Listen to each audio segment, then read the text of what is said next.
Hey everyone, welcome back to my channel. Today in this video, I will discuss with you difference between scientific and non-scientific method of research. इससे पहले की videos का link description में आप वहां से check कर सकते हैं कि चलिए स्टार्ट करते हैं कि साइंटिफिक मेथड और non scientific method of research होता क्या है। जो साइंटिफिक मेथड था वो एक्सपेरिमेंट्स के बेसिस पे, ऑब्जर्वेशन के बेसिस पे, उनके कंबाइन के बेसिस, कॉम्बिनेशन के बेसिस पे था और इसमें लॉजिकल आर्ग्यूमेंट्स भी होते थे। साइंटिफिक मेथड जनरली ऑब्जर्व के बेसिस पे था, पर ऑन द कंट्रारी जो नॉन साइंटिफिक मेथड था वो इनफॉर्मल अप्रोच है, यानी इसमें ऑब्जर्वेशन इतने इंपॉर्टेंट नहीं है। ये जो है अनप्लान्ड और रैंडमली बेसिस पे होता है जो अप्रोच, वो होती है नॉन साइंटिफिक अप्रोच। जो साइंटिफिक अप्रोच होती है वो फॉर्मल होती है, नॉन साइंटिफिक अप्रोच जो होती है वो इनफॉर्मल होती है। ये क्या करती है, ट्रुथ और एक सिस्टमैटिक लिंकेज बनाती है, स्टेप बाय स्टेप प्रोसीजर होता है। पर जो नॉन साइंटिफिक अप्रोच है उसमें ऐसा कुछ भी नहीं होता। तो अब इनमें डिफरेंस क्या है? ऑब्जेक्टिविटी, जो साइंटिफिक अप्रोच है इसमें हायर डिग्री ऑफ ऑब्जेक्टिविटी यानी बहुत ज्यादा करेक्टनेस रहती है, पर ऑन द कंट्रारी नॉन जो साइंटिफिक मेथड है इसमें लेसर ऑब्जेक्टिविटी रहती है। प्रिसीज जो प्रोसीजर है साइंटिफिक मेथड का वो सिस्टमैटिक यानी एक एक स्टेप करके फॉलो होगा, प्रॉपर सिस्टम से चलेगा। पर नॉन साइंटिफिक मेथड का प्रोसीजर क्या है? रैंडमली थिंकिंग और डिसऑर्गेनाइज प्रोसीजर है। जो ये है साइंटिफिक मेथड, इसमें प्रॉपर एविडेंसेस और फैक्ट्स होते हैं, पर जो नॉन साइंटिफिक मेथड है ये फिलॉसफीज और थ्योरीज के बेसिस पे होता है। इसमें प्रॉपर फैक्ट्स नहीं मिलते, हमें सिर्फ रिटर्न उसके बारे में पता होता है। जो साइंटिफिक मेथड है इसका मेन ऑब्जेक्टिव क्या है कि जर्नलाइजेशन करना, फैक्ट्स के बारे में एक्चुअल ट्रुथ लेके आना। पर जो नॉन साइंटिफिक मेथड है इसका मेन ऑब्जेक्टिव क्या है कि लोगों को फिलॉसफी बताना, उससे रिलेटेड थ्योरीज बताना।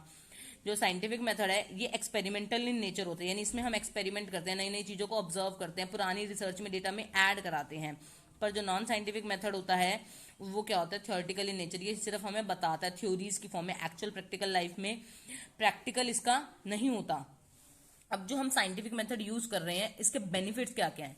जो साइंटिफिक मेथड है प्रोवाइड्स अडेप्टेबिलिटी, यानी जो साइंटिफिक मेथड है ये ट्रांजैक्शन का इंफॉर्मेशन और नॉलेज को क्या करता है? एंटायरली न्यू कॉन्टेक्स्ट में ही, यानी इसके बेसिस पे हम क्या कर सकते हैं, कोई नई चीज, कोई भी वैल्यूज को क्या कर सकते हैं? इजिली अडेप्ट कर सकते हैं, क्योंकि हमें उसका रीजन पता होता है। इंक्रीज एप्लीकेबिलिटी, जो नॉन साइंटिफिक मेथड है वो इतना एप्लीकेबल नहीं होता, पर जो साइंटिफिक मेथड है इसमें इन्वॉल्विंग होता है, लोगों का इंटरेस्ट होता है, और इसमें रीजन भी दे रखा होता है, तो ये एप्लीकेबल भी सब जगह जिस रिसर्च के बेसिस पे होता है वहां पे एप्लीकेबल हो जाता है। जो साइंटिफिक मेथड है ये रियलिस्टिक बेसिस पे होता है, यानी इसमें हम क्या करते हैं, फिलॉसफीज और थ्योरीज नहीं ध्यान देते। इसमें हम क्या करते हैं, एक इश्यूज को लेके उस पर क्या करते हैं, उसके बारे में पूरी रिसर्च करते हैं, उसके बाद ऑब्जर्व करते हैं, देन वो क्या करते हैं, रियलिस्टिक बेसिस पे ये अप्लाई हो जाता है। नेक्स्ट, मोर प्रोडक्टिव, जो साइंटिफिक मेथड है ये क्या होता है, बहुत ज्यादा प्रोडक्टिव होता है, यानी इससे एफिशिएंसी इंक्रीज होती है, नॉलेज इंक्रीज होती है पर्सन की, तो ये क्या है, प्रोडक्टिव है।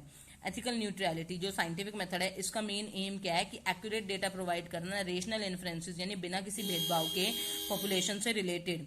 नेक्स्ट, जो साइंटिफिक मेथड है ये क्या करता है, जनरलाइज थ्योरम कंस्ट्रक्ट करता है, यानी ये क्या करता है, लॉजिक्स देता है किसी भी रीजन के। अब साइंटिफिक मेथड की लिमिटेशंस क्या क्या है? साइंटिफिक मेथड में हमें क्या करना पड़ता है, रिसर्चर के ऊपर बहुत ज्यादा डिपेंड होना पड़ता है जो रिसर्च करता है, जिसकी वजह से क्या है, कई बार ऑर्गेनाइजेशन को लॉस भी हो जाता है कि रिसर्चर क्या करता है, फेक निकल जाता है या कुछ गलत कर देता है।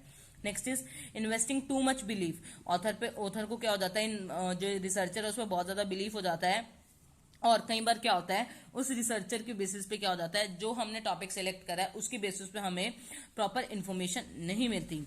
कई बार रिसर्चर से ये थ्रेट रहता है कि कई रिसर्चर क्या करते हैं, एक्चुअल डेटा ना प्रेजेंट करके अपनी मर्जी से डेटा को मैनिपुलेट कर दे, चेंज कर दे, उसको डुप्लीकेट डेटा ला दे। तो इस चीज का डर रहता है रिसर्चर से, जो रिसर्च करवा रहा होता है उस पर्सन को ये डर रहता है। और कई बार ये रिसर्चर के लिए फ्रस्ट्रेटिंग हो जाता है कि रिसर्च करना, डेटा कलेक्ट करना, वो कई बार ऑब्सेस्ड हो जाता है अपने बिजनेस को लेके, अपने काम को लेके। तो ये क्या है, साइंटिफिक मेथड का लिमिटेशन है। नेक्स्ट, ऑब्वियस है ये बहुत ज्यादा टाइम कॉस्ट कंज्यूम करता है, और एज वेल एज इसमें बहुत ज्यादा खर्चा भी आता है, ह्यूज कॉस्ट और टाइम कंज्यूमिंग, और एक कॉम्प्लेक्स मेथड है, कंप्लीट करने में बहुत ज्यादा लॉन्ग टाइम लगता है। तो ये क्या है, इसकी लिमिटेशंस हैं। अगर आपको इससे रिलेटेड कुछ डाउट है तो आप मुझे कमेंट सेक्शन के थ्रू पूछ सकते हैं। Stay tuned for more videos and thank you for watching this.